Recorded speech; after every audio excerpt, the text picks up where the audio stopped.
It's not one of those deals where you can write it on your hand, right? No, we can't.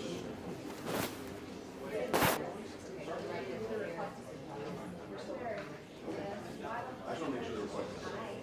They usually turn those in. I know it's not their fault.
Oh, yeah.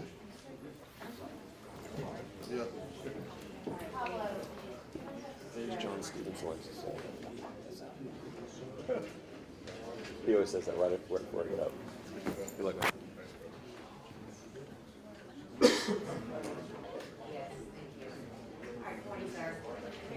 All right, you are Alfredo Martinez. Martinez, I have 3 cases in front of me, and you're charged by felony indictment in 3 robberies by threat. Those are second-degree felonies. They carry a punishment from 2 years up to 20 years in prison, and up to a $10,000 fine. How do you plead to all 3 felony indictments? Guilty or not guilty? Are you pleading guilty freely and voluntarily? Has anyone forced you to plead guilty? No, you're wrong. All right, is you confident? He is. Okay, so accept your plea. And I see from what looks like a good plea bargain agreement, in all 3 cases, you're getting 6 years deferred adjudication, and those will run concurrently with each other. Yes, ma'am. Is that your understanding? Yes, ma'am. Did you go over each of these plea packets with your lawyer? Yes, ma'am. Did he explain everything to you and answer all of your questions? Yes, ma'am. All right, any citizenship consequences? No citizenship consequences. Okay, all right. Understand that by pleading guilty today, you're giving up important rights, which would include your right to trial by jury on each of these separate cases. Yes, ma'am.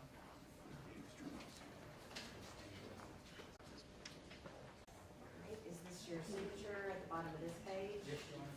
This page? This page? Yes, ma'am. Do you see where you've gotten your initials on each of these pages? Those are waiving your rights. Did the lawyer go over all those with you? Yes, ma'am. Okay, and understand that you're waiving your right to trial by jury again. I think I said that in all 3 cases. Yes, All right. Okay.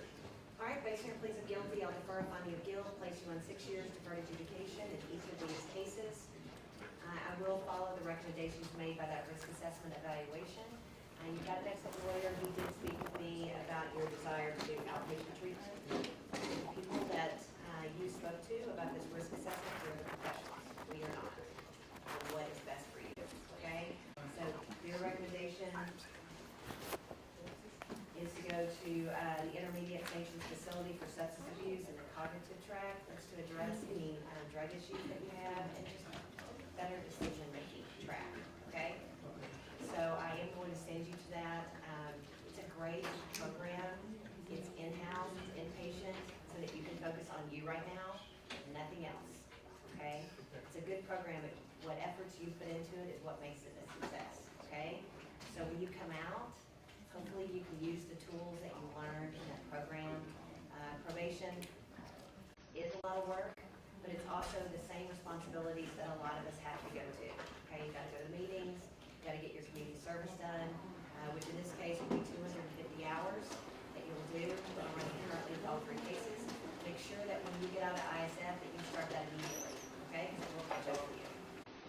The probation officer will go over all this with you along with some other standard conditions. Just make sure you understand exactly what's ordered of you and expected of you, okay? Because I want you to be a success, all right? How old are you? I'm 28 years old. Okay. All right.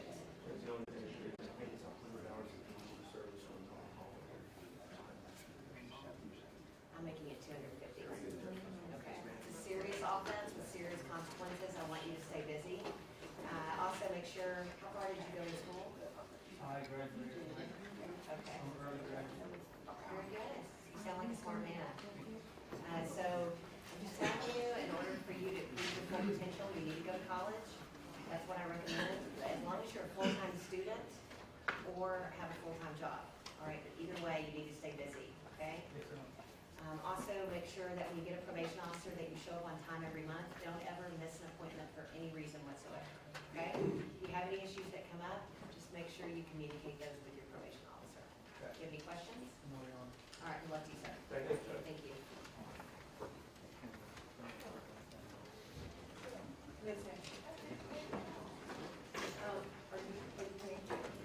All right, have both sides received a copy of the new court charge today? Yes, Your Honor. Yes, ma'am. Okay. All right, the only change that I saw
furniture outlet.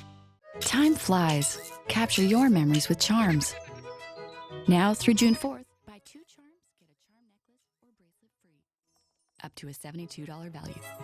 James Avery, Artisan Jewelry. It's finally here. Lazy Boy is getting ready for our biggest sale of the year. It's Markdown Madness. For a limited time only, save up to 50% on closeouts, overstocks, floor samples, and more. Lazy Boy. Live life comfortably.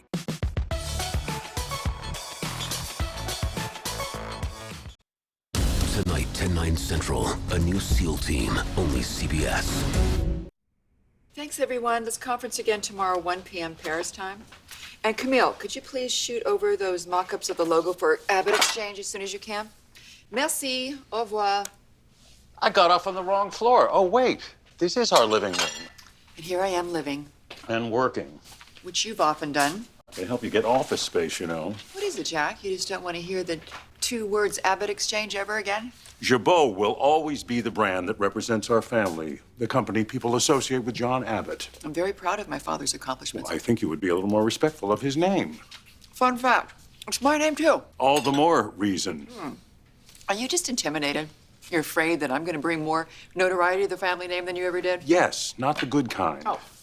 Shall we review all the shame you've brought to the Good. family name? They're both here. Hi, honey. How'd it go last night after we left? Not good. Terrible, actually. Why? What happened? There's no easy way to say this. Neil died last night.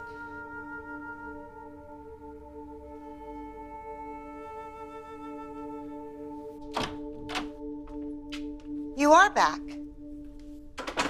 Hi, sweetheart. I was just wrapping up. After spending the night here.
morning, reserved close.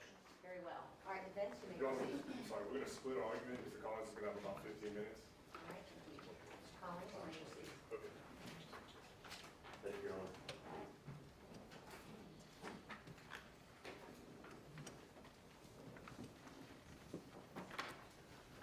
Good morning. An impenetrable fortress, okay? This is the foundation. This is the absolute foundation of the state's case affecting the rest of the life of Antonio Armstrong Jr. And what I mean by that is that within 11 minutes of the police officers entering the home and having handcuffed Antonio Armstrong Jr., they made the conclusion that there was no way in and no way out of the house. It's an impenetrable fortress. Now let's think for a minute exactly what does that mean? If there's no way in the house and no way out of the house, that means all of the evidence has to be inside the house. All of it. It can't leave, it can't evaporate or go anywhere. It's got to be inside the house. Where's the evidence? Where's the gunshot residue that's got to be on some kind of clothing somewhere in the house? Where's the blood splattered clothes? It's got to be somewhere inside the house. Where's the wet sinks or the wet towels from what they say, washing hands and trying to cover up the evidence? Where is all that stuff? Where is the DNA and the fingerprints? Where is any evidence at all? Because you haven't heard of it yet, that puts A.J. Armstrong in the bedroom, number one, that puts A.J. Armstrong in the bedroom, number two, holding the gun, and puts A.J. Armstrong in the bedroom holding the gun and pulling the trigger, killing his own parents. You've not heard any of that evidence because it doesn't exist. Where is the evidence? I'll tell you where the evidence is. It went right out the door with the killer. It is not an impenetrable fortress with no way in and no way out, as the state would have you believe. The crux of this case focuses around the alarm system. Okay, hey, guess what? There's no signs of forced entry. And the alarm system was armed because they saw A.J. Armstrong and his sister come down and disarm the alarm system. All right? So what do? They bring an expert in from Delaware or New Jersey, wherever he is, that works for ADT, has an interest in his own equipment. And what does Mr. Morgan Harris say? Mr. Morgan Harris's testimony, he specifically recognizes and agrees that this particular type of alarm system, we call it the 2 gig alarm system, is capable of being compromised. And not just capable of being compromised in general, but capable of being compromised by intruders. He agreed to that in his testimony. He also very freely acknowledged that he had no idea if any of the equipment in the house was either, one, installed properly, or two, ever even tested. Specifically, he said he had no idea if the motion detectors in the house were ever tested. He couldn't provide a range of how far that they detected the ones in the house. He said generally they go 30 feet, but when you ask him, well, how far were the ones in the house? He had no idea.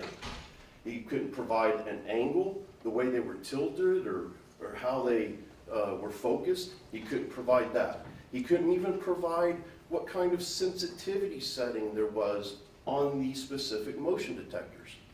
He comes in and he talks in generalities. He talks about, well, it could be, or maybe, or this is generally the way it is. But he did nothing. He didn't even inspect the system. He didn't put his hands on the system. He didn't visit the house. He didn't do anything. But he wants you to believe that his testimony is credible because he comes down as a representative of the company and he says, this in general is how it works, and so therefore it must be applied to this system at this house on the date of July 28, 2016. Mr. Mr. Harris also acknowledged that the motion detectors could be avoided by clothing, the types of clothing. And if you recall, Mr. Brewer started demonstrating, oh, if you wear a ski mask or something like that, it's going to radiate heat, which is, anybody with common sense knows that's not true. You don't radiate heat by wearing clothes. The clothes traps the heat in. It doesn't amplify the heat, if you will. And Mr. Harris acknowledged that. Yeah, you can avoid the motion detectors because they go off the difference in the infrared heat signatures that it picks up. And if your body, your skin emanates a certain amount of heat, but you cover it up, well, then the motion detectors don't pick that up. Then we get to Exhibit 999. And this is a pretty important document for you to look at and review and consider when you go and do your deliberations. Exhibit 999 is on the screens around here. Mr. Harris questioned the reliability of the data and the information that is reported on Exhibit 999. Let's get specific. At the top of this section here, if you can move it to the top entries up here, I believe it's this one and this one, the second and third one down. Those are identical timestamps. If you remember, Mr. Harris said that it's impossible for a door to be open and closed all at the exact same time. Okay, great. So I said, and I asked him, I said, hey, if that's the case and that's not the way it should be reported on this particular page, then you would have to question the reliability and accuracy of all the other data that's also on that page. And he agreed. You'd have to question whether or not the information that's contained on this exhibit is reliable or accurate. Flip to the other tab. Towards the end of his testimony, he was absolutely adamant. Wasn't going to change his testimony, stuck by his word that if there was a door that was open, there would be a bypass signal, something that would register in the arming and disarming log, for example, that was on July 28, 2016, as it appears in the Exhibit 999. This is the arming disarming log from that date, and there doesn't appear to be any entry of a bypass door or any other opening for that matter. Why is that important?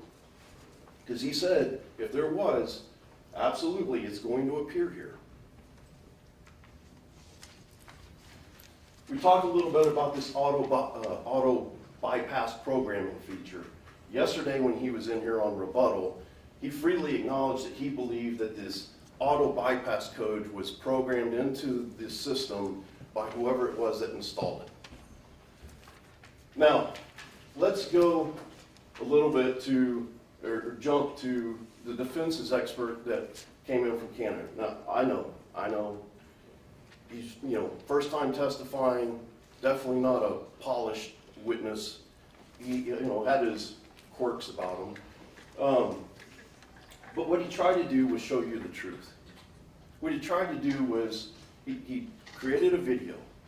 He tried to walk you through the video of exactly how it was reported on this night.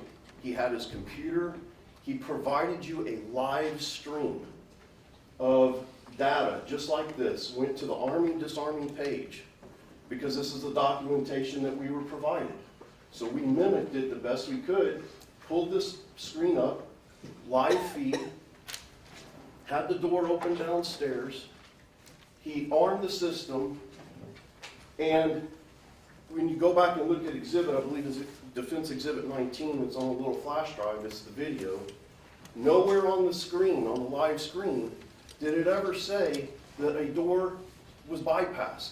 And he was adamant that if there was a door that was bypassed, it would appear on this log. Well, it didn't appear on the live screen, and it sure didn't appear on the log for January 28, 2016.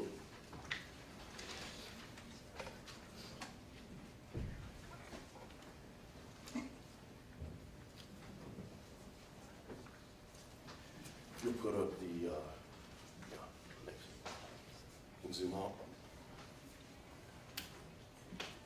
Okay, that's good.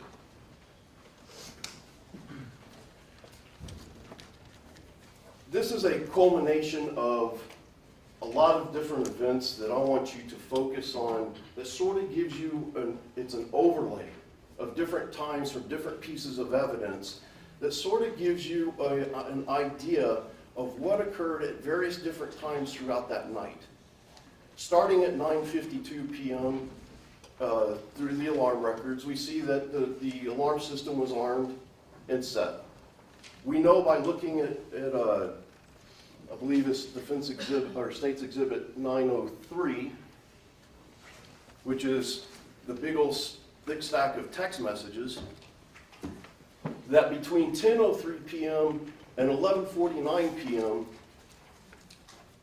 AJ was texting with Kate and talking to his dad. And what's important about that is in Kate's testimony, it came out that AJ, all the way up to that time period between 10:03 and 11:49, went to his dad over I'll agree, a teenage sort of drama thing that was going on. But it was important enough to him that he needed to consult his dad, seek his advice, and seek his counseling, because he didn't know how to handle it on his own. So he went to his dad that night, his best friend and his confidant. He got his dad's help, and then he reported back to Kate that night, "I didn't want to do anything that I would regret." Now this is all within roughly an hour of the upstairs motion detector getting activated, which the state would have you believe somewhere around that time frame is when the defendant went and killed his parents. This is common sense, folks.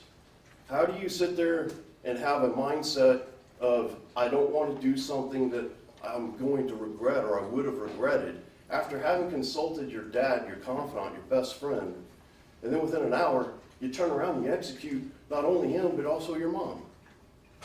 It doesn't even stand to reason. When you look at the evidence and put the evidence on top of each other and follow all the lines and the orders of events as they occur, it's clear that the state's position in this case, quite frankly, it doesn't even boil down to reason. It's just absurd. It makes no sense. There's been no testimony, no anything throughout the entire case, and we've been here for almost a month, where AJ has ever been upset with his parents at any point in time throughout the entire day, let alone the day before. It doesn't exist. Matter of fact, what the state wanted you to do as far as the text messages go, they want to try to paint this picture that AJ's so devious that he made up this whole teenage drama deal with his girlfriend Kate. But then Kate testified, that's odd, because if AJ made it up, then why is it that Blake Fertitta the next day called her and gave her an apology? It wasn't made up. It was an actual event that was going on, and those text messages between Kate and AJ are real. The activity is real.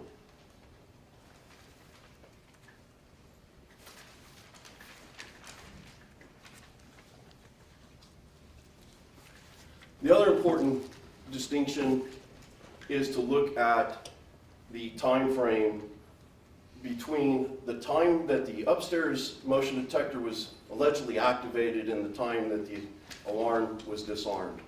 That's a 47-minute window.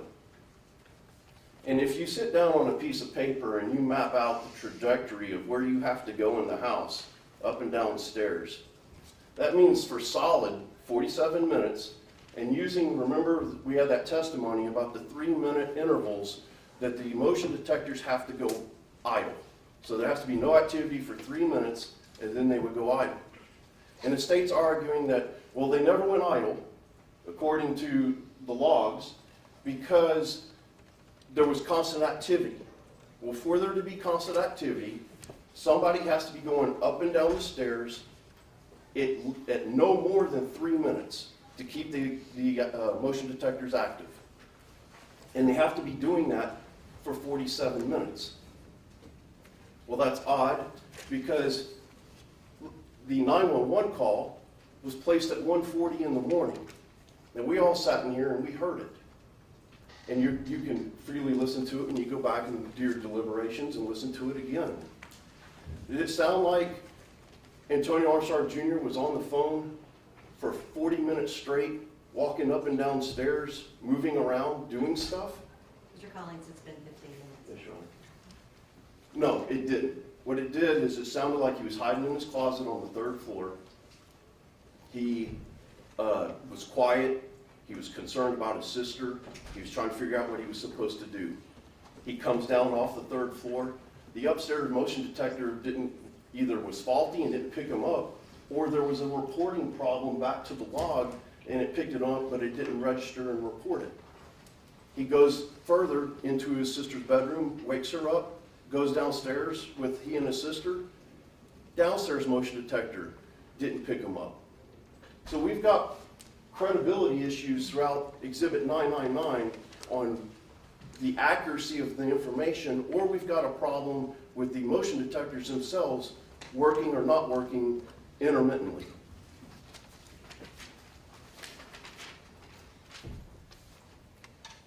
Just some highlights from Kara's testimony yesterday. Number one, the majority of her testimony is undisputed. State didn't put on hardly anything at all to dispute her testimony. And what that shows is that Kara testified that there were multiple problems with the alarm system, that the door downstairs would never close properly to the garage, that she could arm the system in the past with the door open downstairs, and that she armed the system and she walked you through that night every activity that she did by arming the system up in her room or in her parents' bedroom, and then going to bed and then coming downstairs. There is tons of people that had access to the house. She clearly demonstrated that Josh Armstrong lived just a few blocks away. He had access to the house. He knew the alarm code. He knew the house. Matter of fact, he shared the 3rd floor bedroom with AJ right before he moved out of the house just a few weeks before.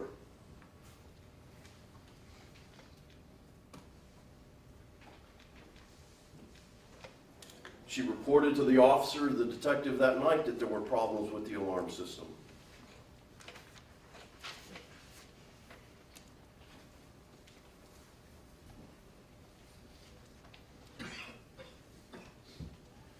But what's more disturbing was Kara's testimony regarding her older brother, Josh, and what his demeanor was like after he returned back from college, where he was spaced out, his hygiene had changed, his entire mood was different. And then, right after the murders occurred, he tried to burn down his grandmother's house. He had demonic voices in his head and said that he was Satan. And in addition to that, Judge, this is outside the record. Overruled. And in addition to that, said that he was exhibiting multiple personalities.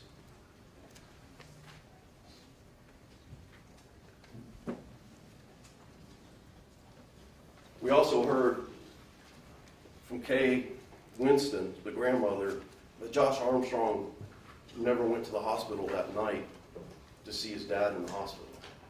He dropped her off, and that was it. He took off. My time here for today is done. This has been a long 3 years, a very long 3 years. AJ and all of us really appreciate your patience and your attention to this incredibly important and life-altering decision that you have to make. And AJ's and his sister and his brother and the entire family has been impacted by what has occurred. And we thank you very much for your careful consideration of all the evidence in the case. Thank you. Mr. Titano, you may proceed.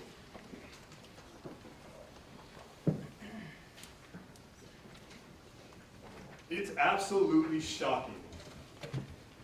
It's outrageous. It's offensive that a 16-year-old boy like Antonio Armstrong Jr. would lie to his mom about trying to see his girlfriend. It's offensive that Antonio Armstrong Jr. would spend an extra $200 on his gas card to take his girlfriend to dinner. It's offensive that he smoked marijuana. That's their theory. If this case was about bad grades of a 16-year-old, if this case was about a 16-year-old lying to his mom about 16-year-old stuff, if this case was about spending an extra $200 to take your pretty girlfriend out to dinner, I'd agree with Mr. Brewer. What is it like to be a 16-year-old?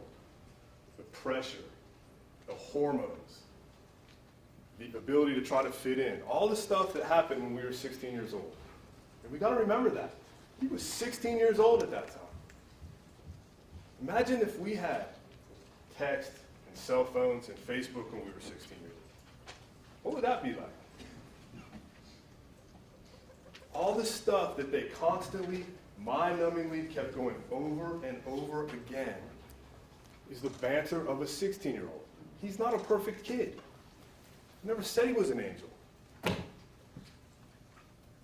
But they're asking you to take that and jump over to killing 2 people. Not just 2 people, his parents. They're asking you to make that leap. Mr. Brewer is asking you to take the 16-year-old banter of a knucklehead and jump over to being a capital murder. Next topic, in the charge, it's on page 2. It's called the law of parties. And it basically says all persons are parties to an offense or are guilty of acting together in the commission of a crime. A person is criminally responsible for an offense committed by a conduct of another. They asked for that, and it's the law in this case right now. Now let's talk about that briefly. Sergeant Dagnall said he was 100% sure that AJ committed the crime. No questions about it. He's right there. You remember his testimony. He said nothing would change his mind. Okay, that's your opinion. Sergeant, the only thing I know that's 100% is death and taxes, but okay. But now they've brought before you a legal argument in the jury charge that there's someone else involved in the crime. Excuse me? They fought as hard as they could to get around all the evidence outside of this case and specifically go towards AJ. If they stand up here, Mr. Brewer stands up here and argues that the law of parties applies to this case, it's a not guilty, end of story. Because by doing that, they're contradicting Sergeant Dagnall and every detective in this case that made up their mind in 11 minutes. And they're now going to say, well, maybe someone else was involved in the crime. The inference from that is going to be, now Josh and AJ were working together. Mr. Brewer, there is no evidence of that whatsoever. Mr. Brewer, that is a desperate attempt to convict this young man and send him to prison for the rest of his life. So if he stands up here, or any one of them stand up here, and talk about the law of parties and how it applies to this case, you need to be asking in your head, what in the world are you talking about? And you can look at Dagnall and say, wait a minute, you told us you were 100% about it being AJ. That has reasonable doubt written all over it. Sorry I have to go to my notes, but there's a lot of stuff in this case. Let's talk about motive. In jury selection, Mr. Brewer talked to you very specifically about motive. How many people here are going to require a motive? You know that the state of Texas doesn't have to prove a motive. It's not required under the law. And you guys answered it, and we went through it, and we talked about the law. But the next question for Mr. Brewer and the state is, why are you trying so hard to prove a motive?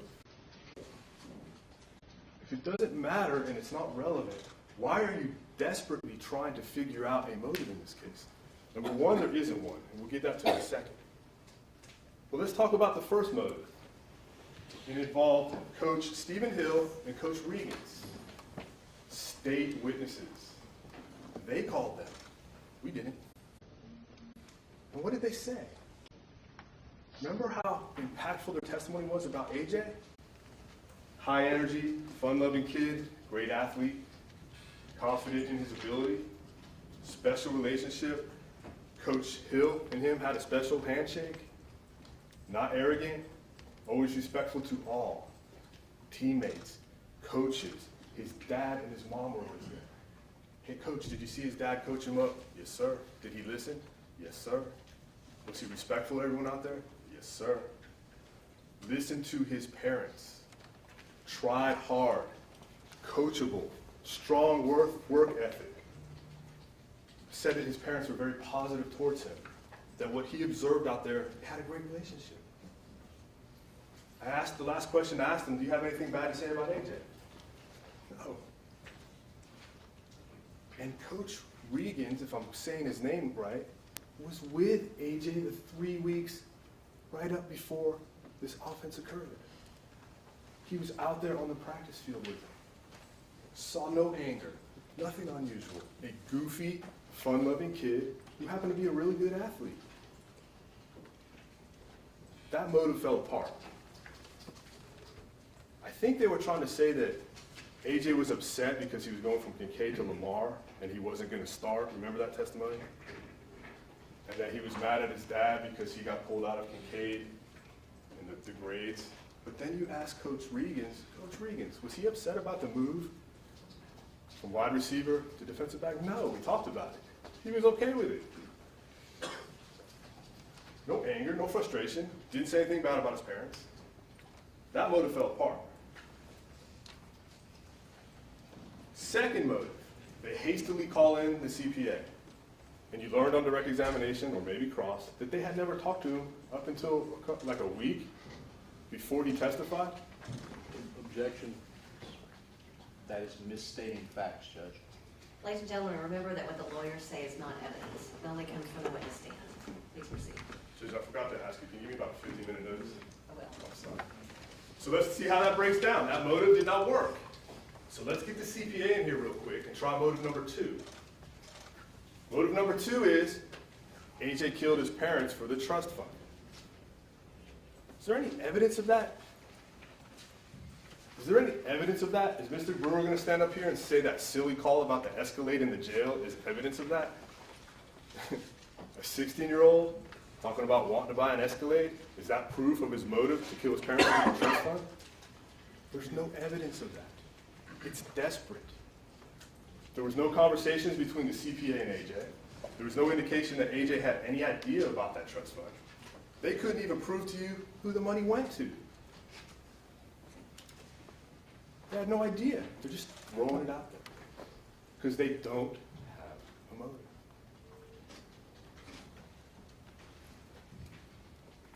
They're going to tell you, just like they did in opening, motive number 3, that his life was spiraling out of control. That he was this lying madman, angry at his parents, bad grades, smoking weed. Look at all the text messages, all of them, not just what they pick out and cherry pick. Think about the testimony you heard from everyone in this case, state and defense witnesses, regarding his demeanor. Now, if you're going to execute, your mom and dad while they're asleep in your bed, does common sense tell you that there's going to be some sign of that before? Some type of anger, some type of threat, something outside of lying to mom about a girlfriend, outside of that weak attempt at motive? Think about that.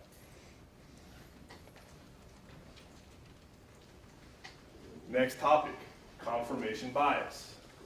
Remember the number 11. I'll say it again. Remember the number 11. I remember it because it's my son's number in Little League Baseball. Remember the number 11. Within 11 minutes, Dagnall and his boys made up their mind that this young man was guilty of capital murder. Orleka, I probably just butchered his name, told you he had a hunch. He had a gut feeling within 11 minutes of being in that house that AJ did it. We don't convict people on hunches. We don't convict people on gut feelings. We don't even arrest them on that. He contacted the officers outside, and that spread.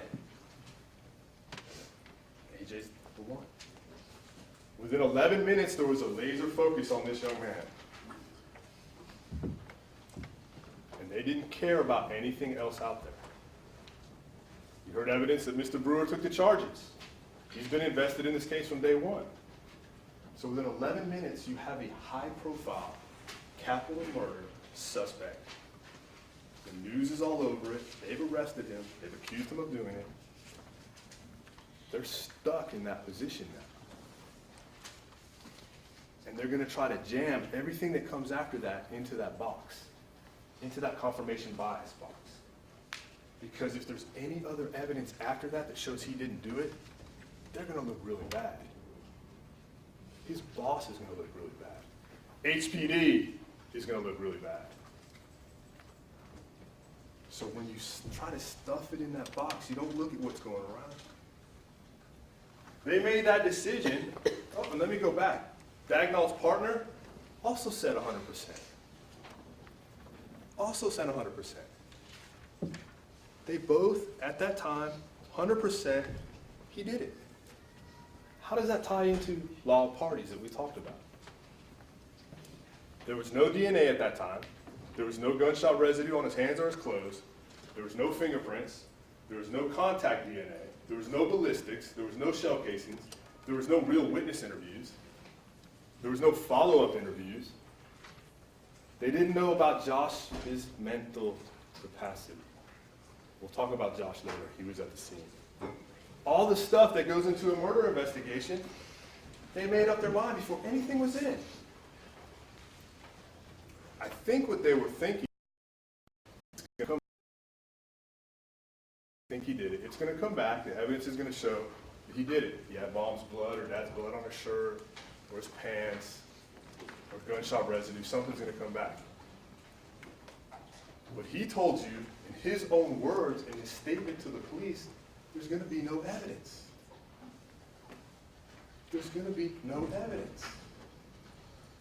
There's not going to be any GSR. Listen to that audio. And how many times it's either Dagnall or Dotson or Chabret, how many times they tell him, come on, man, if you shot the gun, there's going to be gunshot residue. If you shot the gun or if you killed your parents, we're going to find some evidence. Listen to how many times he confidently tells them, you're not going to find any evidence in this case. Guess what? That was true. That was true. No evidence. No forensic evidence linking him to the crime.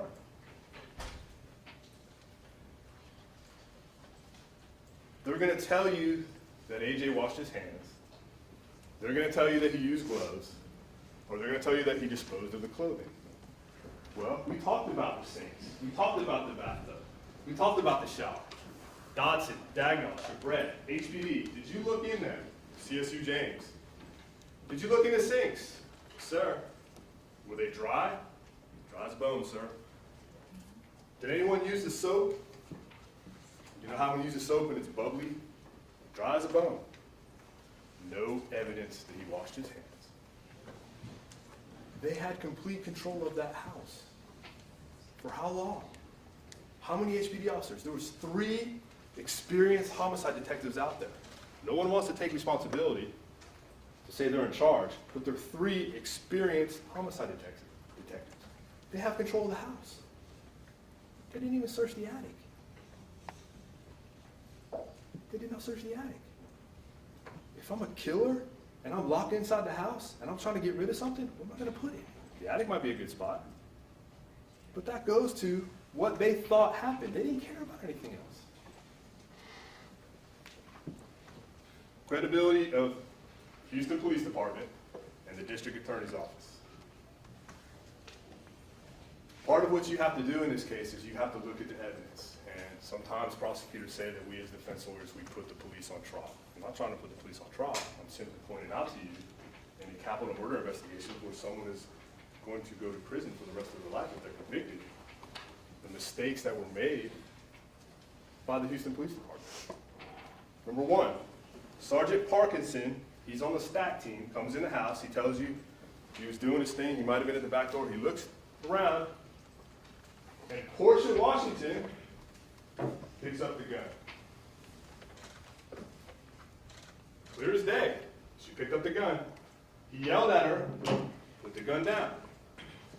Now, we're gonna make a big deal about that because that's our job, that she could have contaminated the gun and she touched it and she could have messed up the fingerprints of the DNA on there. That's our job, and that's a standard defense argument. But then Portia comes in, Miss Washington, Officer Washington. Not by them, by us. And it's the first thing we wanted to present to you in this case. And she denies touching the gun. She tells you from the witness stand, I did not touch that gun, sir. And if Sergeant whoever said I did, he's a liar. Speaking of liars, state of Texas, one of those two HPD officers is lying. There's no question about it. And that should go into your determination regarding reasonable doubt. Officer Reed. Officer Reed was an interesting witness. If you remember, Officer Reed comes up here and tells us on direct examination, I told the prosecutor, the female prosecutor, that when I was in the stack, or I was outside the scene, AJ came out and I heard him say, or he heard him say to another officer, there was a masked man in the house. But then, ladies and gentlemen of the jury, Mr. DeSoto and Mr. Collins in the defense, I had a closed door meeting with the prosecutors. And after that closed door meeting, I decided that I really didn't hear that. I decided that I didn't really hear that. So I told it to the prosecutor, but after I met with the prosecutor, the two that are here, or maybe the three, I changed my story. And then what happened next? Remember? I said, did they tell you what to say? And he said, absolutely yes. He said, yes. Mr. Brewer got all upset. Remember? And he impeached his own witness. I didn't tell you what to say. That's not true. What are you talking about? You saw how they bullied him on the stand. You saw it live. Imagine that behind closed doors. Credibility of HPD. Why don't they want that officer? Why didn't they want that officer to tell you? AJ said there was a masked man in the house. Because it breaks down their theory.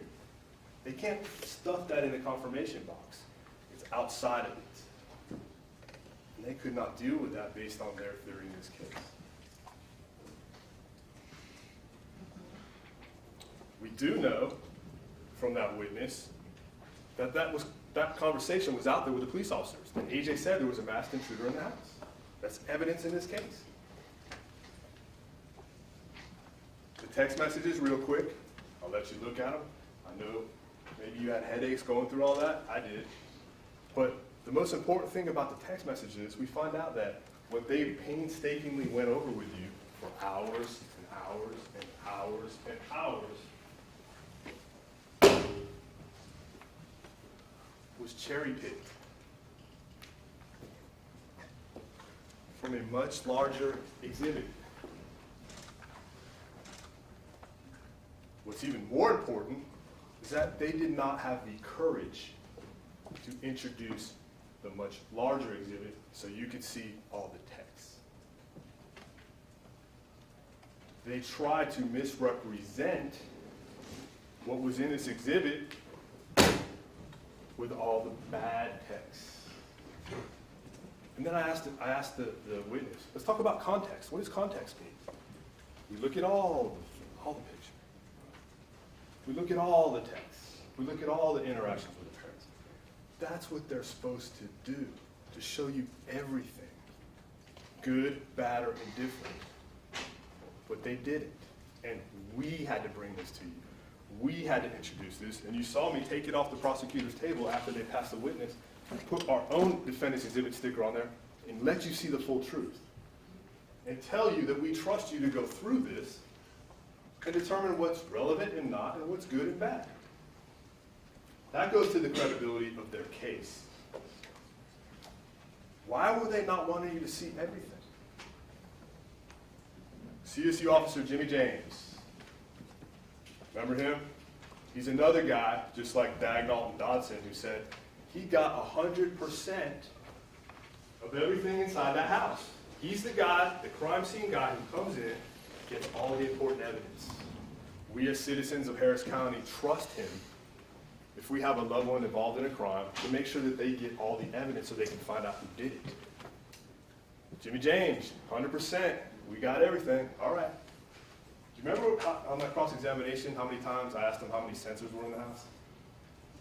Did we get up to 500? We were in the hundreds. We talked about 100 sensors in a secret bathroom. It was ridiculous. He kept saying there were sensors all over the house. You can pull it up on the record and see it. I got everything, 100%. Well, Jimmy, let's talk about the keypad that people gained entrance into the garage, through the garage. Sorry. Oh no, we didn't do anything with that. Well, why? I don't know. Was it important? We didn't see it. Once again, that keypad cannot be fixed into the confirmation bias box. We learned subsequent to this that everyone went in the house that way. Everyone. Mom, Dad, Grandma, cousins, uncles, friends, neighbors. Many of the people that are here in the courtroom have been in that door hundreds of times. How is that not important to see if someone gained entry through there? It's absolutely important. Absolutely important. But he got 100% of the evidence in that case. Officer Dagnall, Officer Dodson, Officer Chabret, experienced HPD officers. CSU James, crime scene unit investigator. Did you go out in the neighborhood to determine if there were any cameras? No, why would we do that? Dagnall, why didn't you go out in the neighborhood? Why didn't you go out in the neighborhood and see if someone had a ring? Or if a business next door to the Armstrongs had a security camera? We'll never know the answer to that question, ever. He didn't do it. Dodson didn't do it. Chabert didn't do it. CSU James didn't do it. What quicker way to prove his innocence or his guilt to find out if there's surveillance cameras in the neighborhood showing that street, that house, anything? How many crimes do you see on a daily basis where there's a ring camera that's used to solve the crime? How many times does that happen? It's on the news like 2 or 3 times a week. Once again, that doesn't fit into their theory. They want to talk about Mr. Lester kept asking, did you see someone running away? No. Okay. You didn't look for cameras either. It's important. They didn't care. Dagnall didn't care about that. It's not needed. We don't know. 4 people made that decision because this case was infected with confirmation bias. The gunshot residue, they're going to tell you that because it was a because it was a 22, there wasn't going to be any gunshot residue on AJ's hands. But I want to point something else out to you that I think is important about the gunshot residue. Their witness told you that the results they presented to you in this trial were meaningless.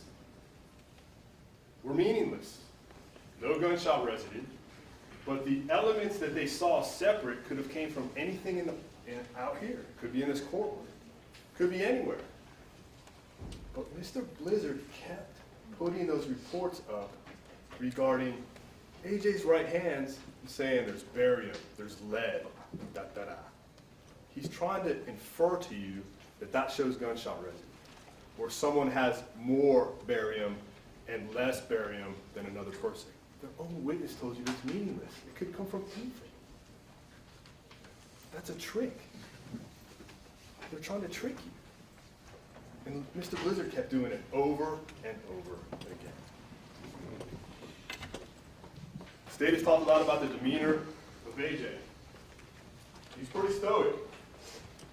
He's broken down a couple times, but if you had an opportunity to observe those closest to him, his sister, his grandmother, they're pretty stoic too. It's in their family. See his sister, his young sister testify? She broke down a little bit. But can you imagine being in her shoes and not losing your mind up on the witness stand, crying hysterically? They're stoic. Now the state's going to argue he showed no emotion at the time of the murders. You have no idea how you're going to react in that situation as a 16-year-old, much less. But let's talk about the rest of his demeanor. And we have, and I'm sorry to repeat, but the rest of his demeanor is everything we've talked about with the coaches, with the family. He was a happy, goofy, fun-loving kid, all the way up until July 28th, 2016. No one has since said different. Happy, goofy, fun-loving kid. Probably a little bit of a knucklehead. Probably had a little swagger because he thought he was a stud at football. But a fun-loving, goofy, happy kid. That's his demeanor. That's who he was. That's inconsistent with murdering your parents.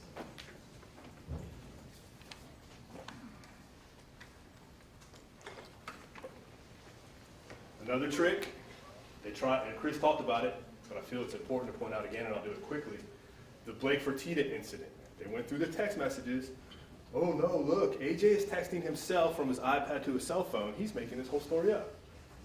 And why do they want you to believe that? Because they don't want you to believe that AJ went and talked to his dad that night about the potential confrontation between AJ and Blake Fertitta. Because look, AJ was upset that the guy said what he said. Whether that's right or wrong, I don't know. Maybe he was defending his girl. Maybe he's a knucklehead teenager. Maybe he was jealous. I don't know. But they don't want you to believe that because it leads to him talking to his dad that night. And lo and behold, as Chris said, we found out Blake Fertitta called and said, I'm sorry. They don't want you to believe all that because it hurts their case and it doesn't fit in their theory. Okay, Josh. Joshua Armstrong. We introduced Joshua Armstrong into this case at the very beginning. There he is. And if you recall, Dagnall's testimony, was Josh a suspect? No. Hey, Dotson, was Josh a suspect? No, sir. Hey, anybody in this case, HPD, whoever, was Josh a suspect in this case? No, sir. Why can't he be a suspect for their theory? He can't be a suspect because it takes it outside of the house. They interviewed him for 4 minutes. 4 minutes. Mr. Brewer, have you interviewed Josh Armstrong since that 4-minute interview? State of Texas. You have the burden of proof in this case, in a capital murder, where you're trying to send my client to prison for the rest of his life. Where is Josh?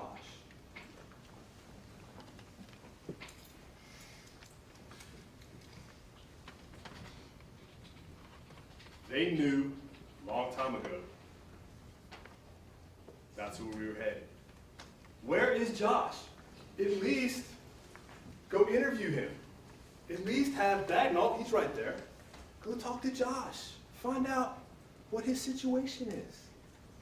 What is his story? Was he involved? Was he not involved? Where was he? Who was he with? We'll never know because they made that decision. And up until right now, whatever time it is, 12:24, they have yet to interview Josh again or make any attempt to figure out what happened. That's reasonable doubt because they don't want to know. The reason he was a suspect is they put bags on his hands. And they took a swab. And they tested his DNA. That's a suspect. They did all that before they got AJ's DNA, long before. They're going to say, no, we were just trying to exclude him. No. He was a suspect, but it doesn't fit into their theory. Outside of Josh being a suspect, let's talk about Josh. He lived minutes away. He had complete access to the house. He could go through the door, the garage door, and had a key. Kaver said he thought he was the black sheep of the family, upset with his parents, felt AJ and Kaver were treated better, behavior training when he came back from school, hygiene, was not there, he was distant, had a demon in his head. The devil. Talked to himself, locked himself in the bathroom for hours, walked in and out of a door at church multiple times, violent, angry, constantly smoking weed. Objection outside the record. Nobody ever said it was violent. Ladies and gentlemen, again, remember what the lawyers say is not evidence. Please proceed. Demonic, split personality, tried to burn down grandma's house. Probably violent, if you define that as violent. Tried to burn down grandma's house. Refused to tell CSU James where he was at the time of the shooting. And something that speaks louder to me, I could be wrong, not often right.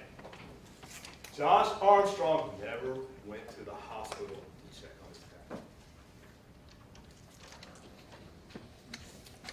Josh Armstrong did not bother to go to the hospital to check on his dad who was fighting for his life.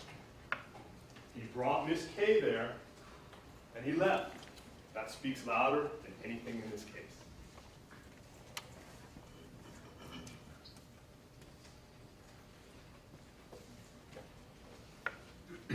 Who is Trenton Teamer? Remember Trenton? Mr. Brewer, state of Texas, Houston Police Department. Where is Trenton Teamer? Hannah, Josh's girlfriend, said she was with Josh and Trenton that night. Maybe if the state looked into it and Dagnall decided to do it, maybe Trenton could give an alibi for Josh. Maybe Trenton could come here and say, ladies and gentlemen of the jury, Josh was with me the whole night. He didn't kill his parents. Where's Trenton? Have they produced any reports of speaking with Trenton? Now, they're going to argue on their side that I have the same subpoena power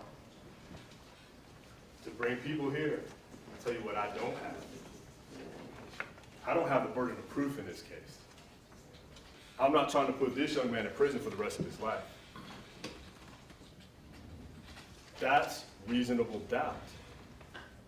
You can infer that they didn't want him here. What if he has nothing to say? That's fine. Put him on the stand. I fell asleep. I don't know where he was. Or he was with me. Why not just do that so you can hear the whole truth?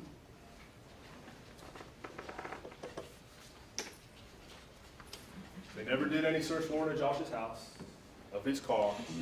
They never found any, they never attempted to find any evidence related to Josh. It's the Houston Police Department, the fourth biggest county in the United States. There's a lot that they could have done to look into that. They did nothing because it didn't fit into their theory. The gym break-in, why is that relevant? Why is the gym break-in relevant? We wanted you to see masked men breaking into the Armstrong gym about 2 weeks after they died, looking for something. Looking for something. AJ said there was a masked man in the house, and I'm not going to try to make anything up. I don't know how that was related. No idea. Neither do they. They didn't present it to you. We did. But it's weird. 2 masked men are inside the gym looking for something specific. Watch the video.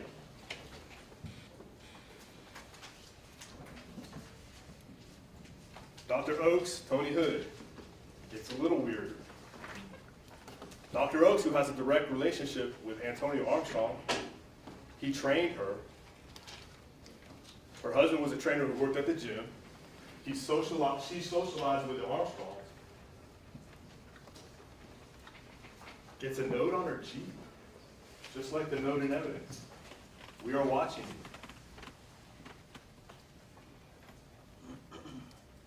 you. AJ's in custody. Tony Hood gets a note written on the window. We are watching you. AJ's in custody. The gym break-in as well, AJ's in custody. Reasonable doubt. Reasonable doubt. They're going to tell you that, oh, it was out in the news about the note, so it must be some weird person putting it out on there on the gym, on the Jeep. There's no proof of that. That's speculation. That's pure speculation. The evidence is as it is. The doctor told you that she did not know anything about the note, and I think Tony did as well. There's something going on outside of this, their theory.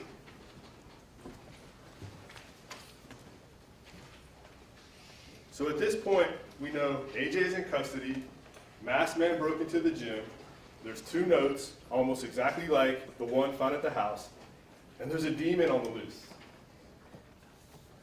There's a demon on the loose.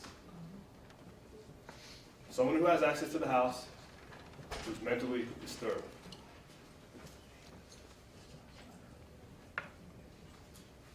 How much time do I have? 16 minutes. Trying to give them back some time. I'm sure they're tired of hearing me talk.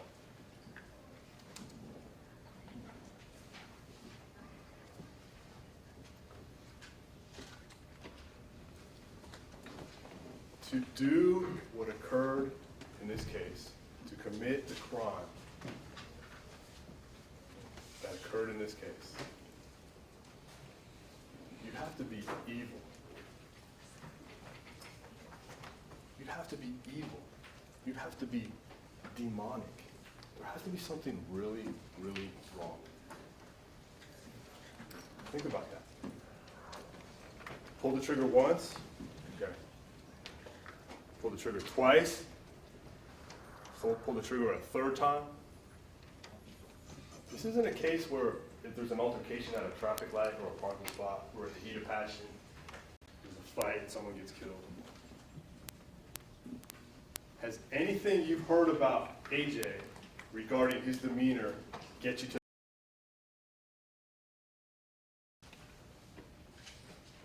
anything?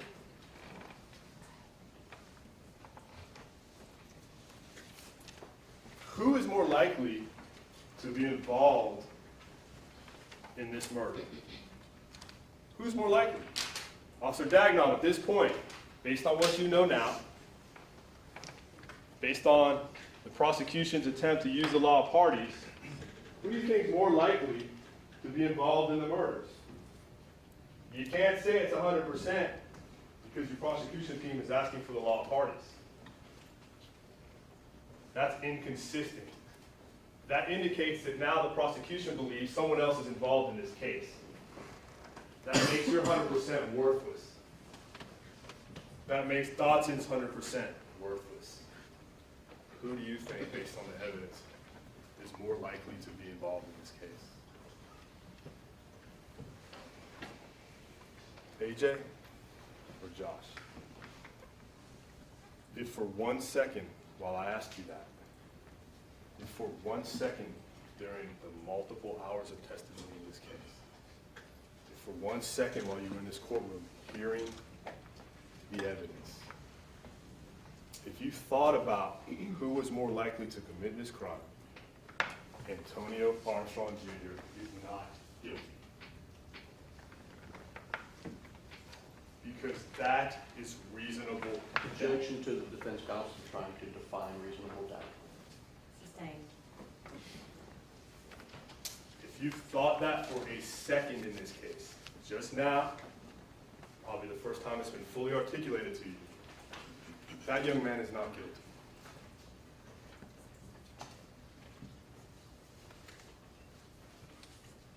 Before anybody, before we send people to prison for the rest of their life, you have to hold them to their burden. You have to be able to say beyond a reasonable doubt that you believe this young man murdered his parents. I told you at the beginning when we started a long time ago, this case is filled. There's a string running through it. Confirmation bias and reasonable doubt. The law of parties ties that in a bow. You have to hold them to their burden. Each one of you is a judge in this case. Each one of you has your own vote. Each one of you is an island. You get to decide for yourself what you think your verdict should be. That's the law, and with all due respect to you, you owe it to that young man. If you have a position in this case that you believe in, fight for it. Fight for it. Fight for it. Whatever it is, do not be swayed by the majority or the minority. It's the most important thing in the criminal justice system. I told you about my dad fighting in World War II, Mr. Collins being a vet, Marine Corps. I talked to you about how important these rights are. This is it right now. This is it. Your constitutional rights, your right to a jury trial, your right to a unanimous verdict. So if you have any doubt, stick to it and tell them. Objection, the defense counsel is instructing the jury to follow a standard other than what the law requires, Your Honor. All right, that's sustained. Let's proceed. So, stick to your guns. It's been an honor to try this case in front of you. I know that there's been numerous maybe approaches, and I know you guys got tired of it, and numerous times when you guys had to leave the courtroom. Please don't hold that against this young man. Hold that against us. We have jobs to do as lawyers to make sure the record is protected, to make sure that we do our jobs so no one comes down the road later and says you did something wrong. So hold that against me. Thank you for your patience. Thank you for always being here on time. We noticed. We know you were ready to go.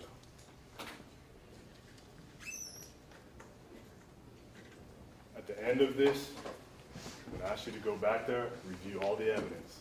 And based on everything we've talked about in this case, with all due respect, find Antonio Armstrong Jr., AJ, not guilty in this case. To the Armstrong family, it was an honor. Thank you, Your Honor. Thank you, defense. All right, ladies and gentlemen, the state will give the same amount of time of an hour and 15 minutes. Does anyone need to take a break before we proceed? Anyone? Take a quick break. Raise your hand if you need to take a break. Okay. All right, state, you may proceed.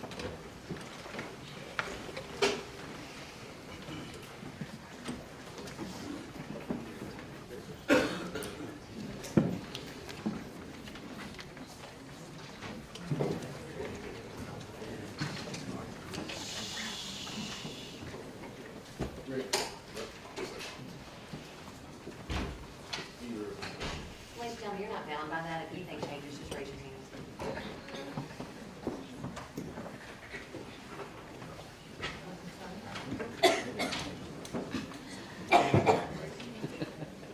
All right, ladies and gentlemen, we're going to take a 5-minute break.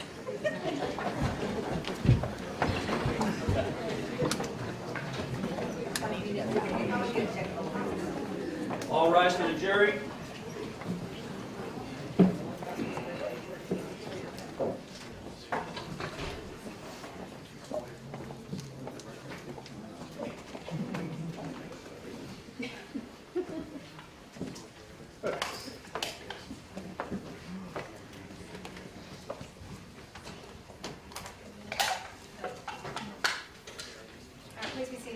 recess for 5 minutes.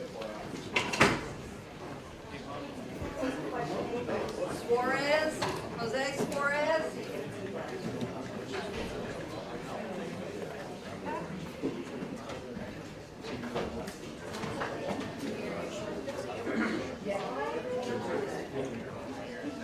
Jose Suarez.